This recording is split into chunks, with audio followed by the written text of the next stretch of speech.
intshumayelo eyangasekugcineni-ke kwe-series yethu maqondana nevangeli nesonto elizayo ngoLwesihlanu soshumayela eyokugcina. Thanda ngikukhumbuze ukuthi sesisuke kuphi njengoba sesifike la manje bese singena kulokhu kwanamhlanje. Saqala ngokukhuluma ngokuthi isono siyini, sathi siwukwahluleka ukuhambisana nomthetho kaNkulunkulu esikwenza ngezenzo ngama-attitudes esinawo, indlela yokucabanga, izinto ezisenhliziyweni yethu nendalo nje yethu. Zonke izono ziyinto enkulu kuNkulunkulu ngoba ujaja ngokwe-character yakhe and yena uperfect uNkulunkulu ngokuphelele. Ngakho asikho isono esingayona i-big deal kuNkulunkulu. Sathi abantu okwesibili abakwazi ukuyisiza ngokwabo ezonweni, abakwazi ukuye kubona futhi abakwazi ukuxazulula inkinga yezono asebazenza ngenxa yendalo yabo njengezoni, abakwazi ukuphunyula, abayigqila zesono. Ayikho lento abangayisiza ngayo kuleyo nto. Noma umuntu angayiyeka ezinye izono ungena kwezinye, yeka utshwala angene ekuthandeni imali, aphume ekuthandeni imali angene kuyigqajeni ngoba yena umuntu ongayithandi imali, kodwa ukushept nje endabeni yesono. Sathi isigwebo sesono siwukufa okuhlanganisa ukuhlupheka usasemhlabeni bese kuba ukuhlupheka ingunaphakade ecibini lomlilo okuyisihogo.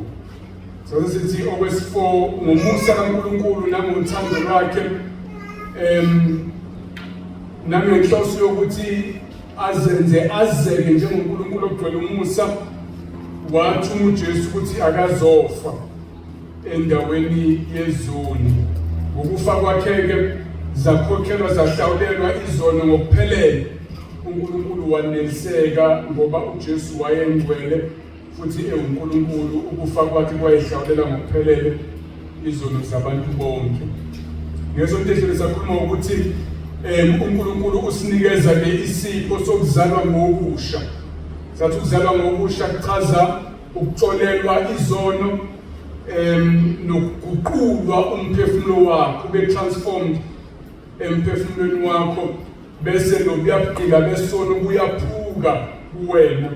Isigwebo asisekho, awusesithi isigqila ngoba uxolelwe futhi uguquliwe isimo. Sathi leyo nto yamukelwa ngokuthi umuntu akholwe kuJesu. Namhlanje sokhuluma ngokuthi njengoba sezizelwe ngobusha, uNkulunkulu-ke ufuna sikhule ebungcweleni. And into engizoyigcizelela namhlanje ukuthi bonke abazelwe ngobusha bayakhula ebungcweleni. Ngizokukhombisa leyo nto namhlanje. Then-ke ngoLwesihlanu lolu esiyakulona sokhuluma ngokupheliswa kwensindiso yethu. uNkulunkulu esenza-ke sibe perfect ekumthandeni, ekumlaleleni, asinikeze imizimba emisha, asinikeze le ntokozo engasoze yaphela emazulwini amasha, nomhlaba omusha ayiphelelise le nto akade yenza ngevangeli. Amen. So-ke sikubuza namhlanje ukuthi uma umuntu esezwele kabusha kwenzakalani-ke emva kwalokho? Jesu ufile, izono seyihlawulelwe, uNkulunkulu wabanikeza ukukholwa, abanye bazelwe ngobusha. Nawo uNkulunkulu ufuna kwenzakaleni makuqhubekela phambili? Independent ukuthi uNkulunkulu uyaqala asikhulise ebungcweleni. Ngifuna ukusho izinto ezintathu maqondana naleyo nto leyo. Okokuqala, kuyinhloso kaNkulunkulu ngomsebenzi wevangeli ukwakha abantu abafana nendodana yakhe. uNkulunkulu njengoba enza yonke lento yevangeli unenhloso yokwakha ama-imitation kaJesu. Funa abantu abafuze indodana yakhe. Ukuzalwa ngobusha, number 2 lo, kuyayiphoqa, kuyayifosa lento yokuthi umuntu akhule ekufanele noJesu, akhule ebungcweleni. Then-ke ngizogcina ukuthi lento yokukhula ebungcweleni noma kuyinto ezokwenzeka ngempela bona umuntu ozelwe ngobusha, kodwa yinto eprogressayo, asibi perfect kuyona until leli langa uNkulunkulu azosiphelelisa ngalo. Lezo zinto ezintathu engifuna siyibone. Ngiyacela-ke siqale kwabaseRoma chapter 8 Ngizofunda nje amavesi amabili la amathathu aveza lento yokuthi inhloso kaNkulunkulu ngevangeli njengoba enza yonke lento yokusindisa abantu ezonweni zabo unenhloso yokubenza bafane noJesu. Akusikhona nje ukuthi abantu bangayisikogweni kodwa kunesimo afuna babe yisona njengoba ebasindisa. Romans 8 ngicela ukuqala ukufunda kuverse 28 kuya kuverse 30. Siyazi ukuthi kwabamthandayo uNkulunkulu konke kusebenzelana kube ngokuhle kulabo ababizweyo ngokwecebo lakhe. Ngokuba labo ayebazi phambilini wabamisa phambilini ukuba bafane nesimo sendodana yakhe ukuze yona ibe yizibulo kubazalwane abaningi. Labo abamisile ngaphambilini ubabizile futhi, labo ababizile ubalungisisile futhi, labo abalungisisile ubakhazimulisile futhi. Sijwayele uverse 28 ukuthi zonke izinto kwabamthandayo uNkulunkulu isebenzelana zibe ngokuhle kulabo uNkulunkulu ababize ngokwecebo lakhe. So ithinta futhi lezo zinto ngesonto elizama ngikhuluma ngokupheliswa kwensindiso yethu. Kodwa ngifuna ukugxila kakhulu kuverse 29. Uthi verse 29 ngokuba labo ayebazi phambilini uNkulunkulu kunabantu ayebazi umhlaba ungakadalwa ukuthi uzobasindisa. Wayesevele seplanini uNkulunkulu before Adam no Eva bawe, before kungena isono, before Jesu eze azofa, before wena usindiswe, uNkulunkulu already had a plan. After uNkulunkulu enze leyo plan wabamisa, yabona igama elandela verse 29, wabamisa phambilini okuchaza ngesingisi he predestined them. uNkulunkulu uma ehlela indlela umhlaba ozohamba ngayo, indlela izinto ezizokwenzeka ngayo, kunezinto ayihlela ukuthi na kanjani zizokwenzeka. Usehlelile ukuthi kunabantu abakhethile azobasindisa futhi kuzokwenzeka kanjani lokho. uAdamu nomyala kodadoloze on kuyoba nokuzalana kwabantu kufika uAbraham and before Abraham khona uNoah ngobhubhisa umhlaba kuzalwa uAbraham. uAbraham angabi nabantwana ngimnikeza umntwana esemdala kuzabekela ukuze kufike Jakobe lelo libo nilethe indodana yami abantu izizofela abantu bagcine besindisiwe. Uyolizwa ivangeli noma ezabendeni ongakholwa bese yaphendula khona uNkulunkulu wayimisa izinto ukuthi ziyokwenzeka kanjani. Ekumiseni kwakhe lezi zinto zonke la ensindisweni yethu wamisa phambili ukuba bafane nesimo sendodana yakhe ukuze yona ibe yizibulo kubazalwane abaningi. uNkulunkulu wahlela ukuthi kunabantu ayobasindisa ngenhloso yokubenza bafane nendodana yakhe khona uJesu ezoba unumber 1 ezoba yifirstborn kubantu abaningi. Kuba sengathi kunenkazimulo uNkulunkulu ayitholayo ngokukhazimuliswa kwendodana yakhe. Indodana yakhe iyakhazimuliswa ngokuthi kube nabantu abaningi abafana nayo. Uyayibona lento ye-influencer ethanda ukulandela. Uyayibona lento ye-trendsetter ethanda ukubona sekunabanye abantu abagqoka njengaye. Lento ukuthi umuntu aqambe iculo bese ezwa sekunabaningi abayiculayo iculo lakhe. Lento yokuba uqala entweni ezokwenziwa abanye abantu abaningi kunokuphakamisa ukwenzana. Nenhlonipho nodumo ekunikeza yona leyo nto yokuthi kunabantu abakulandelayo ikhona leyo nto kuNkulunkulu. uNkulunkulu uyachazeka, uyakhazimuliseka ngokuthi uJesu abe nama-imitation amaningi afuze yena. Uyadumiseka uNkulunkulu ngokulingiswa, abe yona trendsetter yethu uJesu, abe yona influencer, abe yizibulo thina sonke sibe abafuwabo abanjengaye abamlingisayo ngayo indlela uNkulunkulu wahlela ukuthi kube njalo. Ivangeli nokusindiswa kwabantu lina leyo njongo yokwakha ination, isizwe esifuze uJesu. Bese uNkulunkulu yakhazimuliswa kulokho. Ngicela ukugcine emqondweni wakho leyo nto mangiya ku point number 2 ukuthi lento yokuzalwa ngokusha iyayiphoqa indaba yokufana noJesu empilweni yomuntu. Ngifuna ukukhumbula ukuthi inhloso mnandi kaNkulunkulu ngevangeli ukuthi kube nabantu abafuza indodana yakhe. Akusiyinto athi uNkulunkulu ayenze ngoba ke senisindisiwe konje kumele kube njani.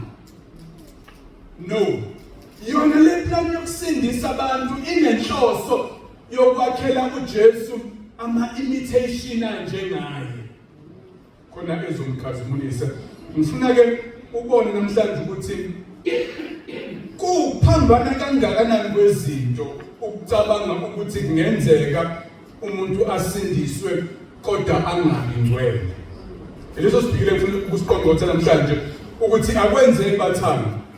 Futhi ngabe ukuphambana kweinkomishi ngendlela engachazeki ngase kube nabantu abasindisiwe kodwa abangakhuli ebungcweleni. Akwenzeki.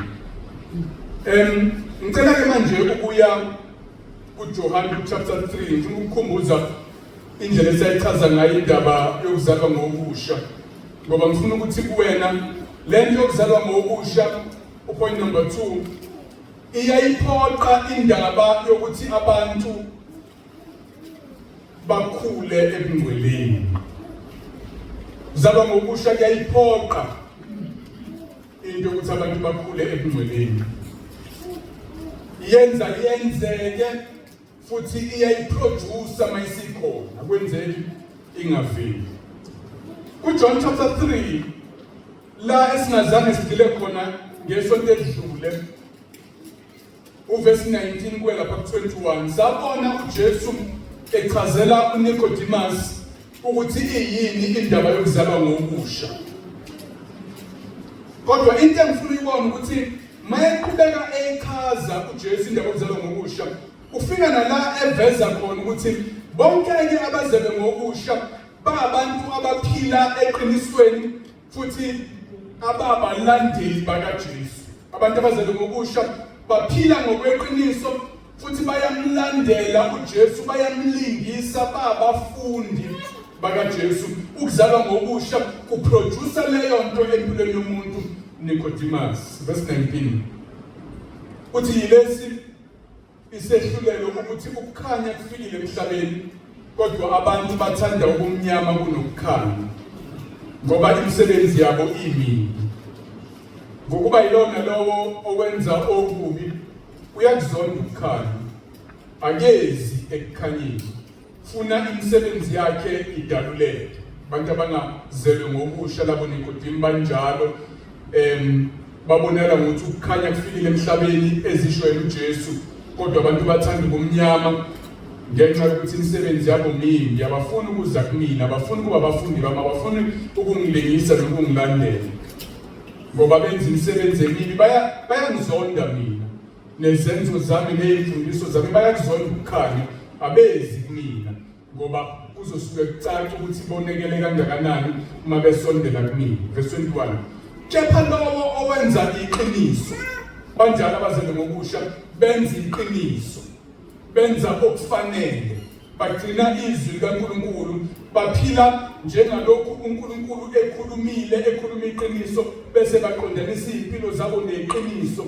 Kepha lowo owenza iqiniso uyeza ekukhanyeni, uyeza kumina engiwukhanya ukuze imisebenzi yakhe ibonakaliswe ukuthi yenziwe kuNkulunkulu. Uyeza kumina, uyayibandakanya nami, akanamahloni ngami, uyangilandela abe omunye kwalamadoda awu-12 angilandelayo nalabanye abesifazane nabanye abaningi abazomlandela. Uyeza kumina uba umfundi wami Nicodemus, umuntu ozelwe ngokusha. Ukuzalwa ngokusha ukwahlukana nobumnyama, wenze iqiniso, ukushiya ubumnyama ngemumva, uze kuJesu ekukhanyeni, umlandele, umlingise, ube omunye wabafundi bakhe ukuzalwa ngokusha kwenza leyo nto empilweni yomuntu. Niyezwa bangcwele? Kuyiqiniso lokho engikushoyo ngoba i-context iveza kanjalo kusukela lapha ekuqaleni kuverse 1 ukuchaza indaba yokuzalwa ngokusha uJesu ukuthi iyini kuNicodemus uzafike la akubeka khona ukuthi iproducer umngcwele empilweni yomuntu. Umuntu ozelwe ngokusha uba ohamba eqinisweni oza ekukhanyeni. Inambathana. Uyakhumbula ukuthi siyayichaza kanjani uJesu uthi kuverse 5 khona lapha chapter 3. Ngiqinisile ngithi kuwe umuntu engazalwa ngamanzi nangomoya ngeke angene embusweni kaNkulunkulu. Ekhumbula lento siyichaza. Umuntu engazalwa ngamanzi nangomoya. Saya encwadini kaHezekeli chapter 36 sayokuveza ukuthi kuyini ukuzalwa ngamanzi nokuzalwa ngomoya. Ngifuna ukukhumbuza lezo zinto khona uzobona ukuthi uma leyo nto yenzekile kuwena yenza kanjani ukuthi ube ngcwele futhi kungenzeki ukuthi kungenzeki. Uyezwa into engishoyo? Ngifuna ukukhumbuza ukuthi le nto yokuzalwa ngamanzi nangomoya yile yenza kuwena eyenza ukuba ngcwele kube yinto oku-impossible ukuthi ingabi khona kuwena. Mawuzelwe ngokusha. Thani ngiyikhumbuze mhlawumbe ungavula lapha eHezekeli chapter 36 noma ngizokufundela kuverse 25 wathi masibuka la uJesu acaphuna khona mayithi ukuzalwa kabusha kuchaza ukuzalwa ngomoya ngamanzi nangomoya.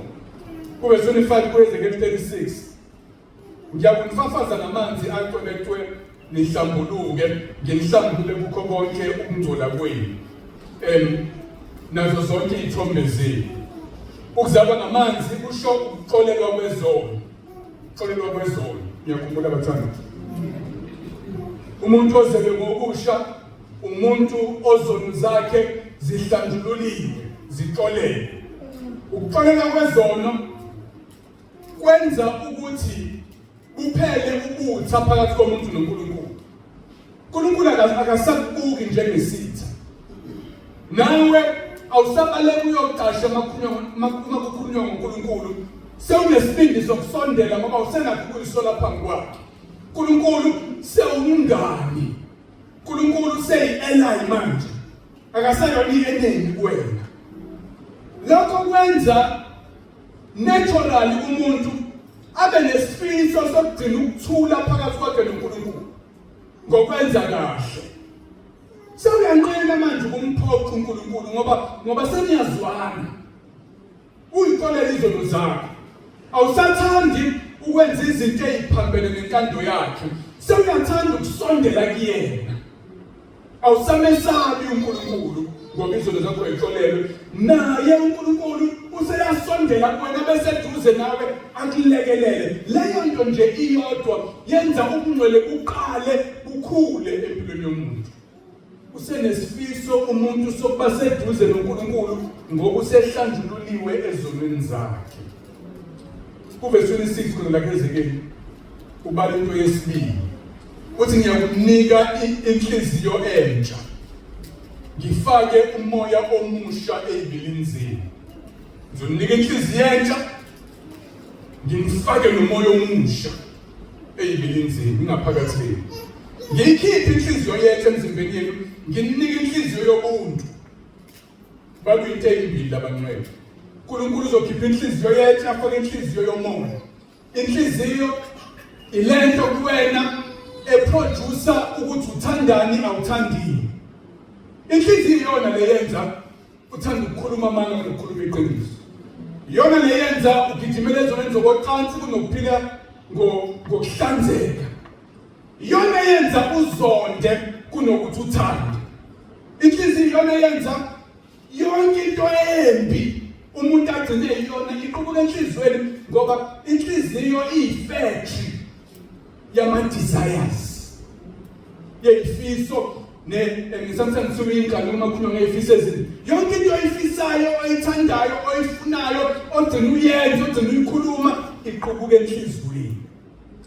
ngakho umenze uNkulunkulu ngiyokunika entsha ngiyikhiphe le ndala kusho ukuthi usuzoba nezifiso ezintsha wena sewuzothanda izinto ezintsha obukade ungayithanda iqala yingakho kungeke kwenzeke impilo ingashintshi ngoba lezi zinto obuyithanda awusayithandi lezo ungayithanda usuyayithanda manje for the first time empilweni yakho uNkulunkulu ukade umnqena manje use-interesting uNkulunkulu sewuhalela ukumazi sewuhalela ukufunda ngayo uNkulunkulu ukade umenqena manje sewufuna ukumfuza ukumlingisa ukumlalela ungenandaba naye manje sewufuna ukwenza intando yakhe konke kuqhubeka enhlizweni ngakho ngeke impilo ingashintshi uma inhliziyo ishintshile nengizobathandekani uma impilo ingashintshanga futhi inhliziyo ayishintshanga uma inhliziyo ingashintshiwe futhi lento kaHezekeli yokuzalwa ngobusha ayenzekile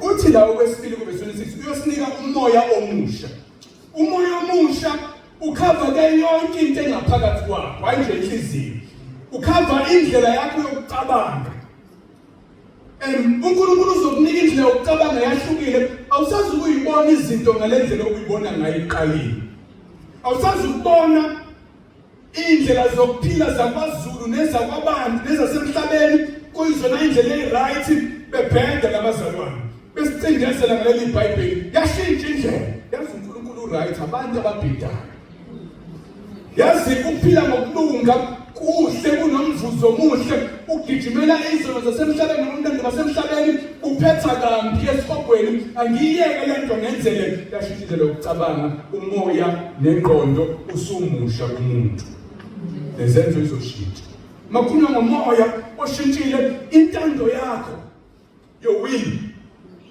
la onquma khona ukuthi yini ozoyenza nongazukuyenza uNkulunkulu ukunikeza entsha ukade wena unentando egoloza uwaya kunenkani yeselesele bengakhuluma bageka amagula befundisi ulokhu bophili manje sewuzele ngokusha unikezwe umoya omusha intando yakhe yashintsha seyithambile sewunquma ukugolozela isono uvume kuNkulunkulu sewunquma ukumelana yasuke kuyabaresist ama-temptation manje uvume enkosini noma ungakabi perfect inyani kuyidonse kodwa manje unentando ethi ngiya kuNkulunkulu mina ushintshile la ngaphakathi awusesiyo lo muntu kade uyena ekuqaleni kuyisidalo esisha uzele ngokusha unomoya omusha kuwena inhliziyo yintsha ingqondo yintsha intando yintsha ngeke izenzo zingashintshi kuyimpossible bangcwele ngoba lento umuntu ifunctiona kanjalo umuntu konke akwenzayo kuqubuka kwingaphakathi lakhe washintsha ingaphakathi umshintshile umuntu ngakho lento yokuzalwa kabusha iyayiphoqa into yobungcwele empilweni yomuntu. Number 3 buka la verse 27 angizange ngihlale kakhona kubona kakhulu last week ngiyakufaka umoya wami ezibilinzini eqaleni bethe kuverse siyofaka umoya omusha ekhuluma ngomoya nje womuntu uzoguqula manje uthi uzofaka owakhe umoya capital letter ezibilini zethu ngenze ukuba nihambe ngeyimiso zami ngiyakuyigcina izehlelo zami futhi nizenze umuntu mayizalwa ngokusha into yesithathu eyenzakalayo kuyena akusikhona nje ukuxolela izono ukugezwa ngamanzi akusikhona nje ukuguqulwa isimo yena le transformation yokuphuma kwenhliziyo ngene umoya omusha okwesithathu wamkela umoya ongcwele umuntu mayizalwa ngokusha ngalelanga wazalwa ngaloko okusha umoya kaNkulunkulu weza wazongena ezibilini zakho uchaza ingaphakathi lakho umuntu ozele ngokusha unomoya ongcwele uNkulunkulu umoya ehlala ngaphakathi kwakhe manje siyazi ke from eBhayibheli ukuthi umoya ongcwele mayesefikile wenzani enhlizweni yomuntu empilweni yomuntu for example mayibalela into ezintathu ezenziwa umoya ongcwele umoya ongcwele uthela izithelo empilweni yomuntu Ngiyakhumbula ngisibangcwele. Ngoba seGalatia chapter 6 and chapter 5 awuvuli uPetru ngifundele. Uverse 16 uthi kepha ngithi hambani ngomoya khona aniyukufeza inkanuko zemvelo yenu eyonakeleyo. Abantu abahamba ngomoya abamkela umoya ongcwele abafezi inkanuko zemvelo yabo eyonakele. Ngokuba imvelo eyonakeleyo ikhanuka okuphambene nomoya okuphambene nemvelo eyonakeleyo. Verse 17 lezi zinto ziyamelana ukuze ningakwenzi lokho enikufisayo. Senzelwe ngokusha senamkela umoya ongcwele noma indalo yenu ingakapheleliswa, kodwa manje kunomoya ongcwele olwa nale yandalo endala la kimi. Umuntu akasakwazi nje ukuqhubeka ahlale eyilento kade eyiyona, sekune-struggle esikhona ngaphakathi ngoba umoya ongcwele umelene nale yanto endala uyena.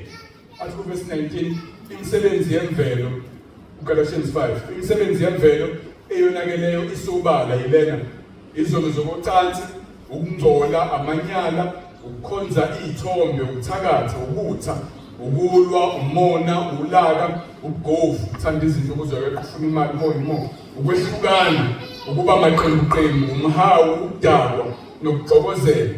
Izinto ezifana nalezi engiqeda ukutshela ngazo, njengokuba ngasho abenza lezi zinto abanakulidla ifa lombuso kaNkulunkulu, baphila ngokwenyama labo, abamamkela umoya ongcwele, ayikho lento yokuguqulwa kubona, ngeke balidle ifa lombuso kaNkulunkulu abenze njalo.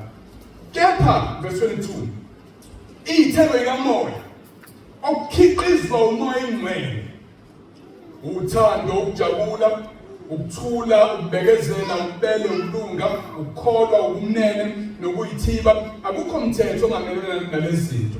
Kepha abakaKristu abazelwe ngokusha, abakaKristu bayibethele imvelo eyonakeleyo nokuhuheka ney'nkanuko zayo, bazalwa ngokusha, wafa lowo muntu omdala. Verse 25 uma siphila ngomoya masenze futhi okuhambisana nomoya, masingayiqheli isiqalane noma sibe nomhawu omunye ngomunye. Uma umoya ongcwele sefikile uthela izithelo enhlizweni yomuntu, empilweni yomuntu. Akwenzeki umuntu owamkele umoya ongcwele zingaveli izithelo zikamoya ongcwele empilweni yakhe.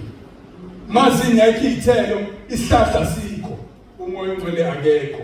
Lento yokuzalwa kabusha ikwenza uxolela izono, ube umngani kaNkulunkulu, ufuna ukumthokozisa uNkulunkulu. Ikwenza uguqula isimo, unenhliziyo entsha nomoya omusha, bese ziyavela izithelo zenhliziyo nomoya omusha. Wamkela umoya ongcwele bese umoya ongcwele aveze izithelo zakhe kuyena. Lezi zinto zontathu zenza kube impossible ukuthi umuntu ozelwe ngokusha angaguqulwa isimo endleleni aphila ngayo. Number 2 into enziwa umoya ongcwele, umoya ongcwele usinikeza izwi lakhe elisivezela ukuthi ukungcwele yini, lisifundise ukuthi singaphila kanjani, lisiqeqeshe ekutheni sikwazi ukuphila ngokungcwele. Uthi u2 Timothy chapter 3 uverse 16 yonke imibhalo iphefumulelwe nguNkulunkulu umoya ongcwele. Ilungelo ukufundisa, ilungelo ukusola, ukuqondisa nokuyala ekulungeni ukuze umuntu kaNkulunkulu aphelele, ahlomisele yonke imisebenzi emihle. Umoya ongcwele usinika iBhayibheli elisifundisayo, lisisole, lisiqondise, lisiyale, lisiqeqeshe ekutheni siphile ngokulunga. Khona soba nakho konke esikudingayo sihlome ngokuphelele ukuba abantu abenza imisebenzi emihle. Umoya ongcwele ungaphakathi kuthina, umoya ongcwele usemaphethini eBhayibheli, uyasisiza ngaphakathi ukuze siliqonde iBhayibheli, sikwazi ukulamukela, sikwazi ukuliphila. Umoya ongcwele uproducer ubungcwele ey'mpilweni zethu.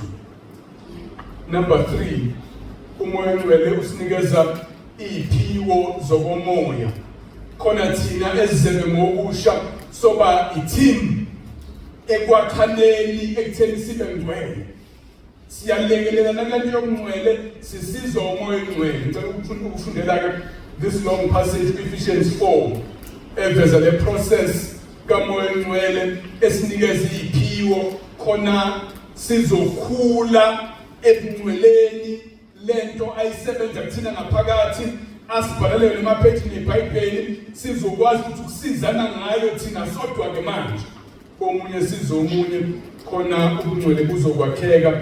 Ngoba inhloso kaNkulunkulu nensindiso ukwakha ama-imitation kaJesu, futhi uNkulunkulu akehluleli. Uzoyakha lento afuna ukuyakha. Mayingakheli kuwena akusikho ukuhluleka kaNkulunkulu. Kusho ukuthi awusiye omunye walaba uNkulunkulu abenza lento. Ephesians 4 verse 1. Ngakho-ke mina siboshwa enkosini ngiyanikhuthaza ukuba nihambe ngokufanele ukubizwa enabizwa ngakho.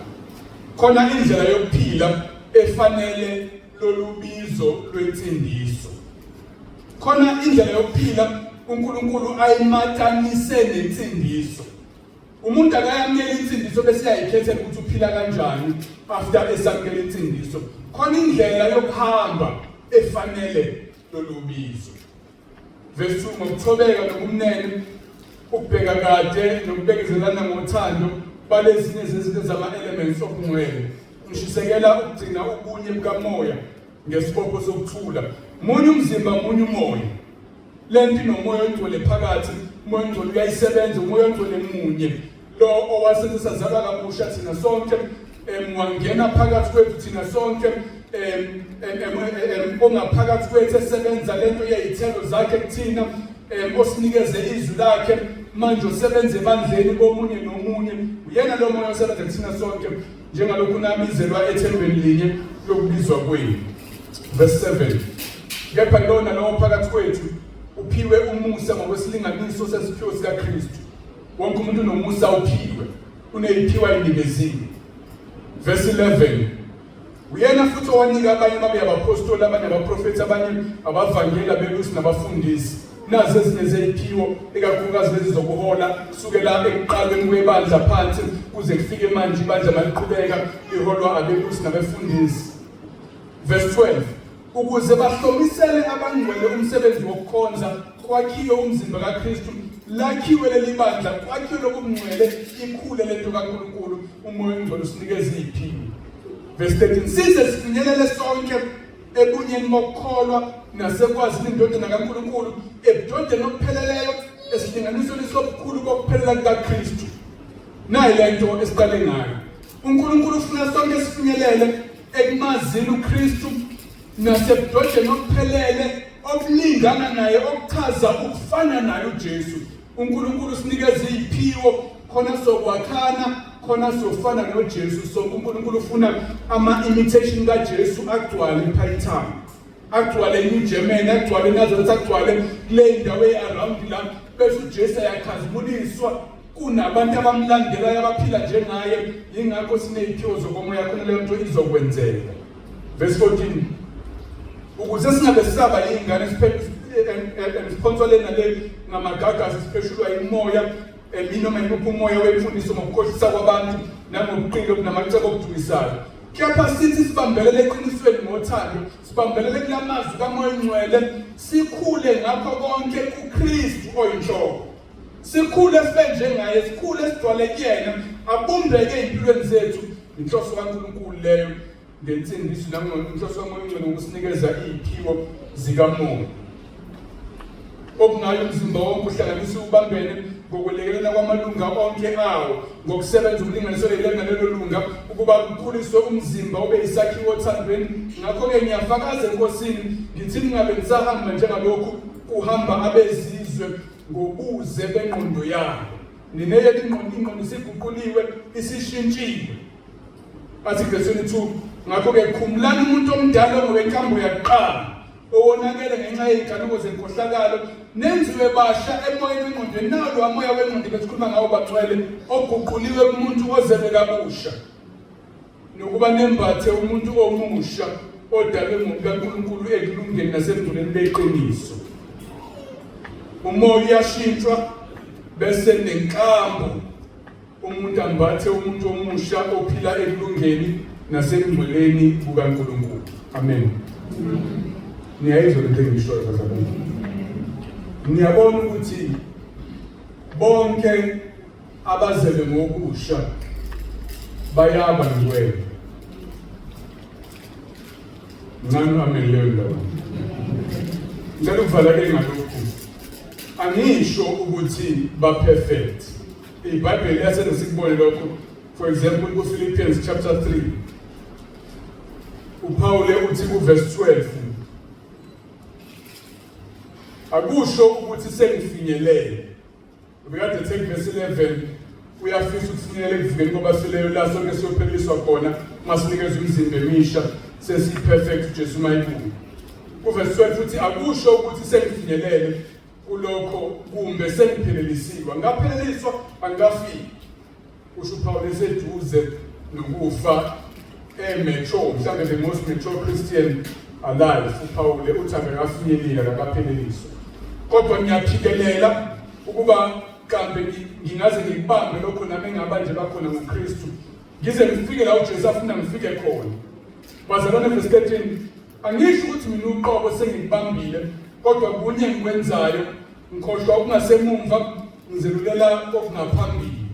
Ngiphokophelele emkhomelweni wokubizwa okukhulu kwaphezulu nguNkulunkulu kuJesu Kristu. Angafiki kwi-finish line. Kodwa ngiyakushiya okungasemumva ngiyaqhubeka ngiyaphokophelela ukuze ngifike emkhomelweni la uNkulunkulu engibizela khona ekufanele noJesu ngokuphelele. Ngakho siyakhula emngcweleni kodwa asikapheleliswa. Ngesonto elizayo ngizobe ngikhuluma ukuthi-ke siyafika la esizopheleliswa khona uNkulunkulu eyiphelelisa insindiso yethu esenza sibengcwele ngokuphelele, esenza simfuze uJesu ngokuphelele. Kodwa okwamanje between ukuzalwa ngokusha nokupheleliswa uNkulunkulu ufuna ukukhula kobungcwele futhi kuzokwenzeka kubona bonke abazele ngokusha. Yile inhloso kaNkulunkulu. uNkulunkulu ngevangeli bathanda unenhloso yokuproducer abantu abafana nendodana yakhe. Ivangeli alinayo nje inhloso yokuyisa abantu ezulwini kuphela. uNkulunkulu unenhloso yokubayisa ezulwini abantu while bengakayi ezulwini bafuze uJesu emhlabeni. Mawungamfuza uJesu awuhambi kuleli ivangeli iBhayibheli lilambulayo. Awuzelwe ngokusha. Ukuzalwa ngokusha bazalwane kwenza kube impossible ukuthi umuntu angabi ngcwele. Ngoba ukuzalwa ngokusha kwenza uxolele izono bese uyafuna ukusondela kuNkulunkulu umthokozise. Kwenza ube nenhliziyo enhle producer izifiso ezintsha ezenza ushintshe indlela ophila ngayo. Uba nomoya omusha mawuzelwe kabusha okwenza ishintshe indlela yokucabanga, ishintshe indlela yokunquma, ishintshe izinto ozenzayo. Wamukela umoya engcwele mawuzalwa ngokusha okwenza zivele izithebe kamoya engcwele, ulazi izwi kamoya engcwele, bese uba neziphiwo usebenze ngeziphiwo zakho nabanye besebenza kuwena ngezabo. Biyakhulu ukungcwele akwenze ukungcwele kungaveli kubantu abazelwe ngokusha. Kuyimpossible kodwa-ke akupheleliswa okwamanje. Sifuna ukubona iprogress. Bonke abazelwe ngokusha bathi mabebuke emuva bathi Ebeneza ngiyabona la ungisuse khona Nkosi, ngiyayibona iprogress empilweni yami. Noma ngisabuye ngivuke kodwa ngivuka ngiyaphezulu, ngiya ngokuya ngifana naye uJesu. Angisesiye waphakamane ngangiyena ngalo wanyaka engazalwa ngaye kabusha. Ngingcono kakhulu ngoba ngizelwe kabusha. Banjalo abazelwe ngokusha bayakhula ebungcweleni. Noma bengakafika ekuphelisweni kwabo kodwa bayayibona iprogress. Mawungaboni ukushintsha kwempilo ake ubhekisise ukuthi wakwamukela yini ukuzalwa ngokusha. Mawungakwamukelanga kwamukela ngokukholwa ukuthi uJesu ngempela wafa efela izono zakho futhi ngokuthembela kuyena ziyaxolela izono. Uqale lapho umethembe bese wamukela umoya engcwele nawe uzalwe ngokusha ngokweqiniso. Asithandaze.